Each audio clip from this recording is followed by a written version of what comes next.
and welcome to Africa This Week, ladies and gentlemen, your weekly program on Global L Television, where we bring to you the latest development of all happenings around the African continent. Stay with us.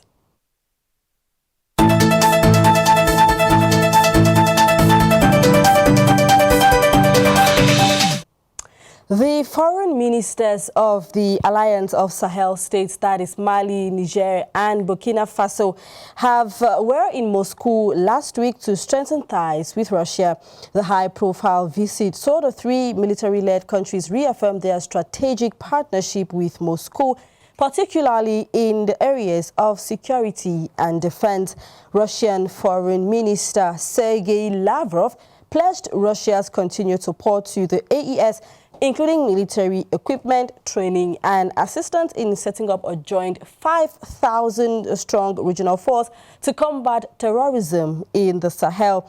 This renewed cooperation comes amid rising tensions between the AES countries and the former Western allies, especially France and the United States of America, whose troops have been ordered out of the region. The AES bloc has also distanced itself from ECOWAS, citing security and sovereignty concerns.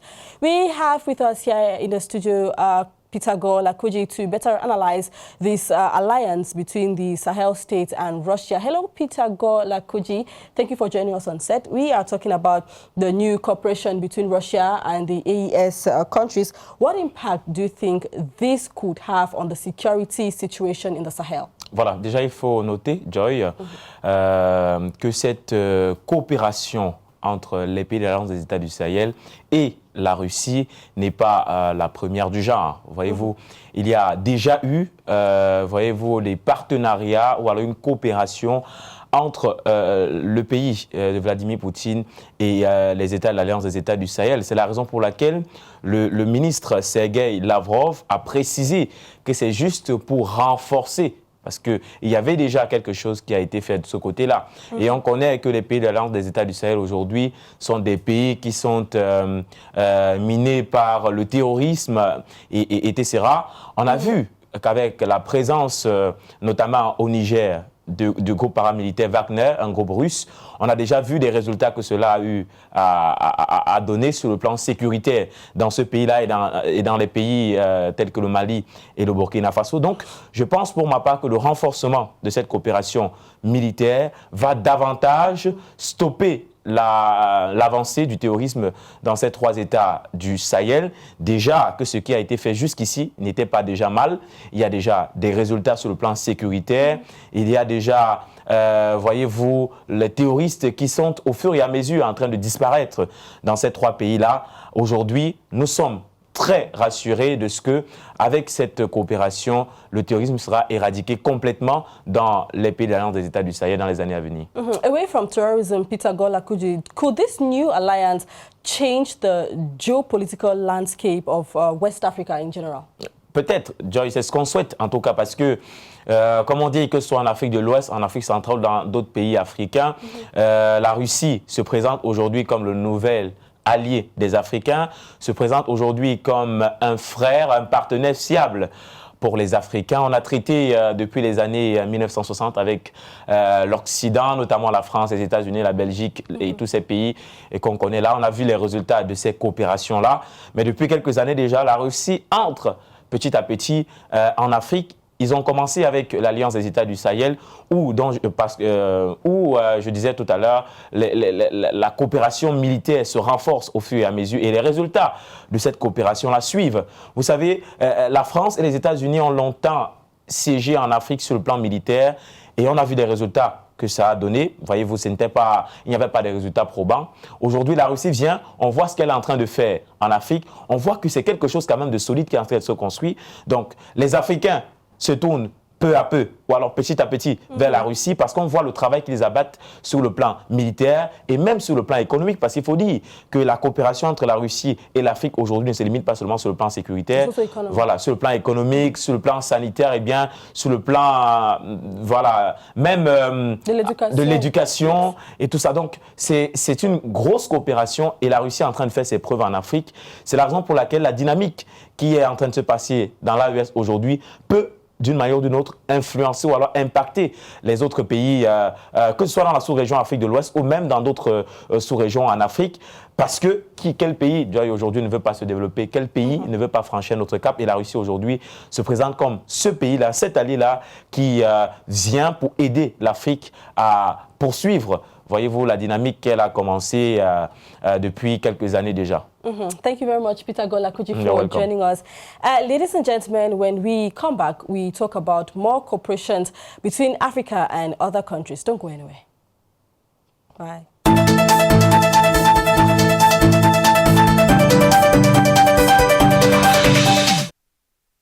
Algeria and France have agreed to restore diplomatic ties after months of tensions on April 6, 2025.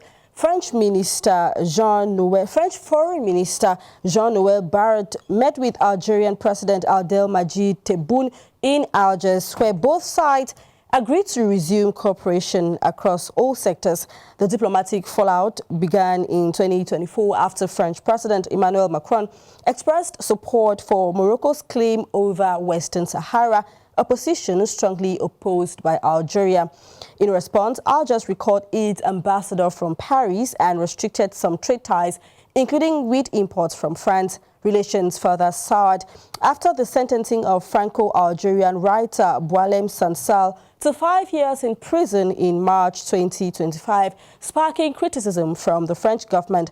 Despite these challenges, both countries now say they are ready to move forward. President Tebboune declared that the curtain is lifted, signaling a fresh start in Franco-Algerian relations.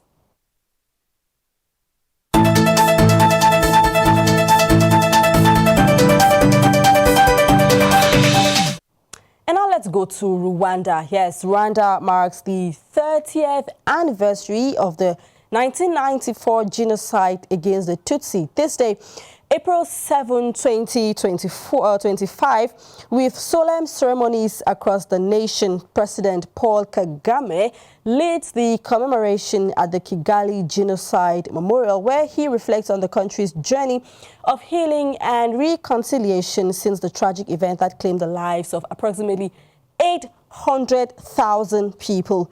Dignitaries from various countries, including South Africa, Ethiopia, and Israel, are in attendance, underscoring global recognition of the atrocity. The anniversary equally serves not only to honor the victims, but equally to call for the prevention of future genocides. Rwanda continues to demonstrate resilience in building its society with ongoing efforts to unite the nation and seek justice for survivors.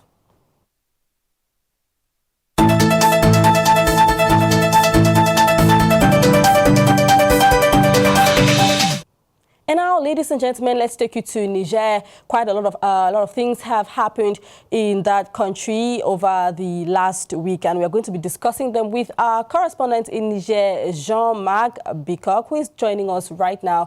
Hello, Jean-Marc Bikok. Let's start with this breaking news from Niger. Some political prisoners have been liberated by the ruling government. Jean-Marc, please tell us about that. Salut Joy et salut à tous les téléspectateurs de Africa This Week sur Global LTV.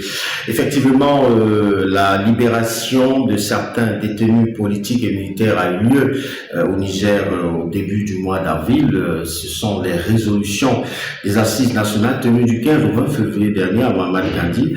Et lors de la cérémonie de mise en œuvre de ces assises le 26 mars, le chef d'État avait réitéré cela, la libération de certains détenus politiques et parmi lesquels Abba Issoufou, le fils de l'ancien président Issoufou Mamadou qui a dirigé le Niger pendant 10 ans, le mentor de Mohamed Bazoum, président déchu. Abba Issoufou était ministre du pétrole dans le gouvernement Mohamed Bazoum, il a donc été libéré, Fumako également, et quelques militaires qui avaient tenté des coups d'État avant le général Abdourahmane Tchani.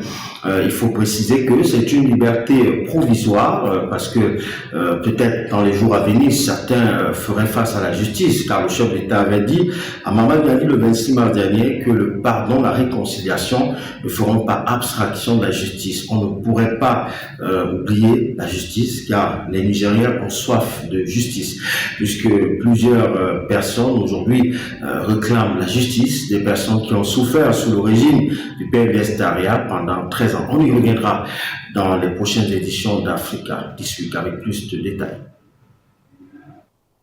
Jamal Bikok, we want to know, how has the decision to free these prisoners been perceived within the public opinion of Niger? Oui, il faut dire que les réactions sont diverses. Voilà, il y en a qui estiment qu'il y a certains détenus qui ne devaient pas être libérés. Il y en a qui estiment que c'est une très bonne chose, c'est le pardon. On ne peut pas évoluer sans le pardon, on ne peut pas évoluer dans un esprit vindicatif. Il faut pardonner. Voilà, mais de toutes les façons, le président de la République a dit qu'on ne peut pas bâtir une nation dans un esprit de vengeance. Il faut pardonner pour que tous les fils du pays et les filles du pays se mettent ensemble, main dans la main, pour regarder dans la même direction. Pour évoluer, il faut oublier. Voilà, il faut mettre en avant le pays. Il faut éviter de s'attarder sur les problèmes de personnes. On en a d'ailleurs parlé avec pas mal de Nigériens que nous avons rencontrés hors antenne, qui ne voulaient pas passer en direct, se faire enregistrer, mais qui disaient qu'il faut se pardonner pour évoluer. Donc voilà un peu l'atmosphère, hein. Les avis sont divers, mais de façon globale, les Nigériens sont prêts pour l'évolution dans cette refondation et font confiance au général d'armée Abdourahmane Tiani. In other news, still in Niger, Jean-Marc Bikok, the president, General Abdourahmane Tiani, is releasing a new official photo on April 7, which coincides with his promotion to the rank of Army General. Please tell us about that as well, Jean-Marc.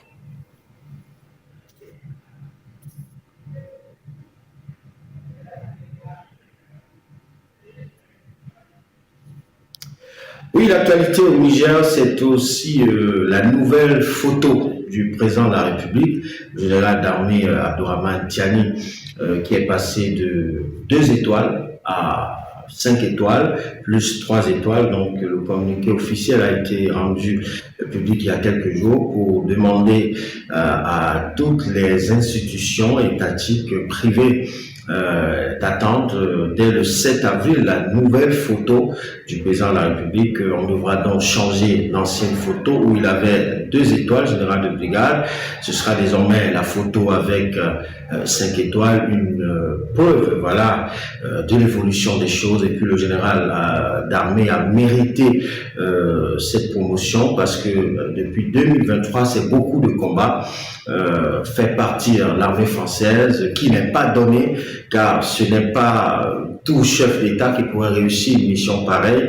Les gens passaient des nuits voilà, du côté de l'escadrille pour dire non aux soldats français, dénoncer des accords où depuis le 22 septembre 1972, les entreprises françaises ne payaient pas les impôts au Niger. C'est le général Abdourahmane Tiani qui a dénoncé cet accord de coopération, sorti de l'Organisation internationale de la francophonie, sorti de la CEDEAO, créé l'AES avec ses 2 homologues du Mali et du Burkina Faso, entre autres choses. C'était mérité. Donc la photo désormais disponible dans plusieurs institutions étatiques et privées. Thank you very much for your insights, Jean-Marc Bikok, and congratulations once again to General Abdourahmane Tiani for his promotion to the rank of Army General, a news which was rather received with positive emotions and impressions of Nigerian citizens. This is Africa This Week. We'll be right back.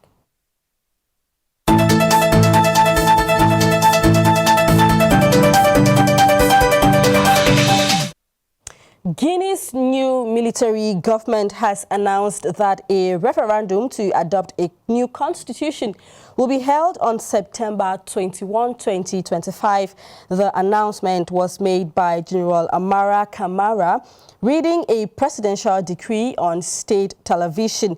Initially, the government had committed to organizing a constitutional referendum and transferring power to an elected civilian government by the end of 2024. However, these commitments have not been fulfilled, leading to skepticism among political parties and civil society groups regarding the government intentions. The opposition party, led by 𝘱𝑗𝑏𝘢𝑙 expressed reservations questioning the feasibility of holding the referendum given the lack of a finalized constitution and a reliable electoral register. The proposed constitution aims to establish a presidential term limit and also introduced a bicameral parliament, including a Senate. These reforms are intended to conclude the transition period that began with the 2021 coup and pave the way for democratic governance.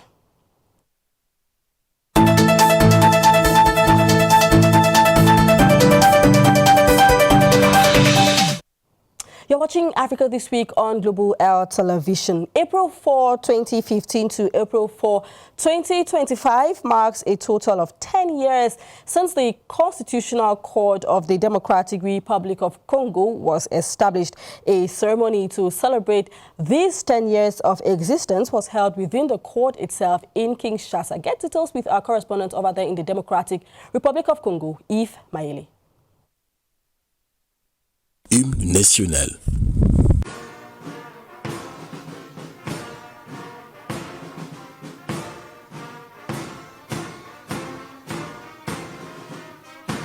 La Cour constitutionnelle de la République démocratique du Congo, mise en place en 2015, constitue un des piliers fondamentaux de la démocratie et de l'état de droit dans le pays. Ce 4 avril, la Haute Cour de la République démocratique du Congo a célébré ses 10 ans d'existence depuis sa création. En présence de 9 juges membres de la Cour constitutionnelle, le procureur général près la Cour constitutionnelle, 𝘱𝑚𝑗𝑙𝑒, a rappelé les compétences de cette Cour de la République et les travaux abattus depuis sa création. Le 4 avril 2015, avait eu lieu l'installation des membres de la Cour constitutionnelle et du parquet général y rattaché. 10 ans après, soit ce vendredi 4 avril 2025, nous nous retrouvons en cette solennité pour cogiter sur les 10 ans de la Cour constitutionnelle et du parquet général y rattaché. 10 ans pour une institution, c'est à la fois peu et beaucoup. 10 ans, c'est à mon sens un temps indiqué pour les animateurs de la Cour et du parquet général, ainsi que nos collaborateurs pour marquer un temps d'arrêt, c'est-à-dire faire l'évaluation du passé et faire des projections sur l'avenir. Prenant la parole, le président de la Cour constitutionnelle, président du Conseil supérieur de la magistrature, Dieudonné Kamoleta, a dans son discours mis l'accent sur le rôle qu'a joué depuis 10 ans la Cour constitutionnelle dans la démocratie du Congo. Depuis sa création, la Cour constitutionnelle a su jouer un rôle déterminant dans la consolidation de notre jeune démocratie. Elle a assuré la régulation du pouvoir, le contrôle des constitutionnalités de loi et la garantie des droits et libertés fondamentaux de chaque citoyen. Grâce à son action, notre pays a renforcé ses institutions et affermi sa gouvernance démocratique. L'histoire de la Cour constitutionnelle est celle d'un combat incessant pour le respect des valeurs constitutionnelles. Au cours de ces 10 années, elle a fait face à des défis majeurs, mais a toujours su répondre avec fermeté et impartialité aux attentes du peuple congolais. Son rôle dans la gestion des contentieux électoraux, le contrôle de la constitutionnalité des actes relevant de sa compétence et l'interprétation de la Constitution ont renforcé la confiance du peuple dans ses institutions. Comme tout homme a une histoire, la Cour constitutionnelle en a aussi une. Tour à tour, la première génération de juges membres de la Cour constitutionnelle sont passés au témoignage. Cette célébration constitue donc une opportunité non seulement de dresser le bilan, mais également de réaffirmer les valeurs démocratiques et des droits humains essentiels pour le développement de la République démocratique du Congo.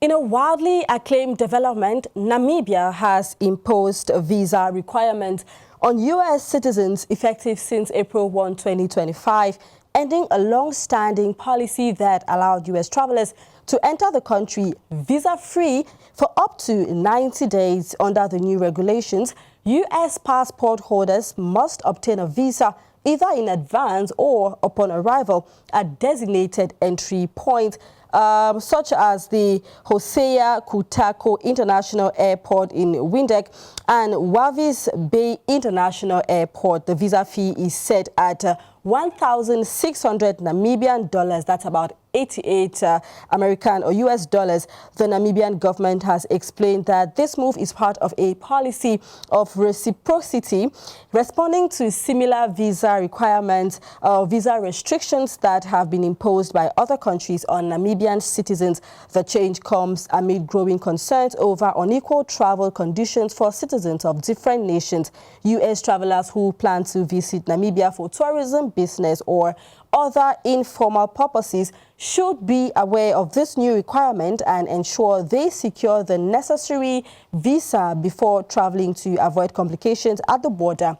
Namibia's tourism and diplomatic ties with the U.S., however, remain strong, and this measure is expected to have a limited impact on overall travel.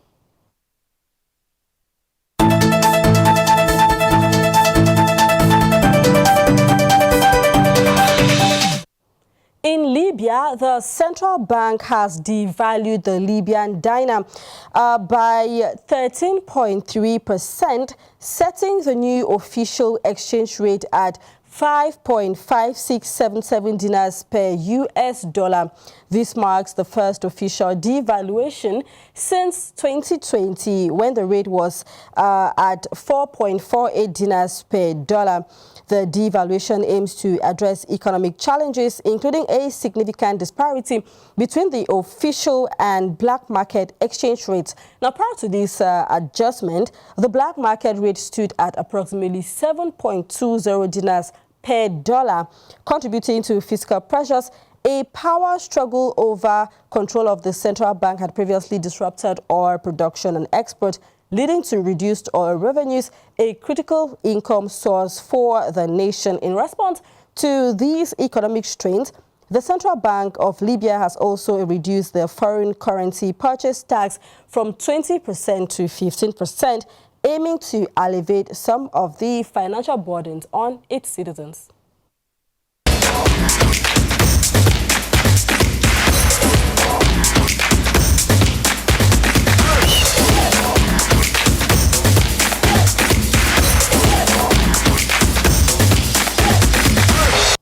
Now let's talk sports, ladies and gentlemen. Qualified for the Under-17 World Cup at the quarterfinals of the African Cup of Nations, Burkina Faso's Under-17 Stallions make history, driven by unwavering determination against Egypt. That's 2-1. These young players have ignited their nation and now aim for continental success. The journey ahead promises to be legendary. We have Sarah Dabone with us from Burkina Faso to tell us the impressions of the Burkina Bay regarding this magnificent, spectacular performance of the Stallions, the Under-17 Stallions. Hello, Sarah Dabone. Please tell us, in your opinion, what made the difference in the match between the Stallions and the Egyptians?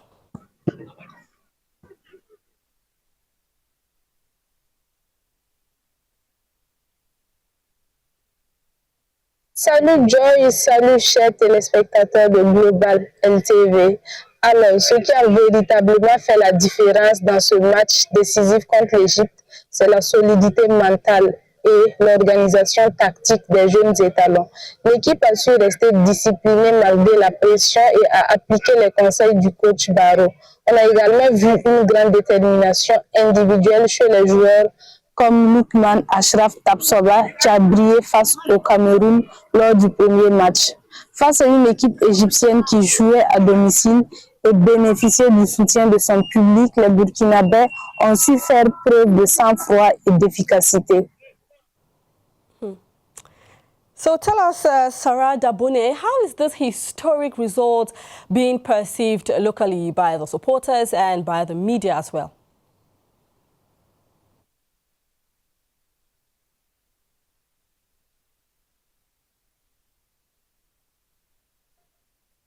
Sur place, l'ambiance était électrique, on peut le voir sur les vidéos.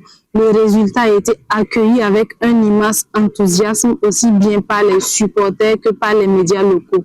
Dès le coup de sifflet final, les réseaux sociaux se sont enflammés, les félicitations ont afflué de tous les côtés et de nombreuses radios et chaînes de télé ont interrompu leur programme pour commenter la performance des étalons juniors.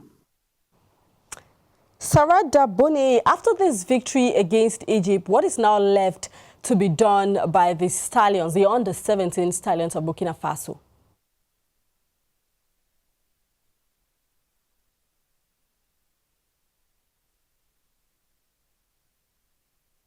Après cette victoire, les étalons U17 doivent garder la tête froide. Ils ont encore un dernier match de poule à disputer, mais leur qualification pour les quarts de finale est déjà acquise. Leur entraîneur est persuadé que l'objectif désormais est de rapporter la coupe au Burkina Faso. En tout cas, les étalons U17 sont qualifiés pour la Coupe du Monde U17 au Qatar, où ils tenteront de défier des équipes de classe internationale.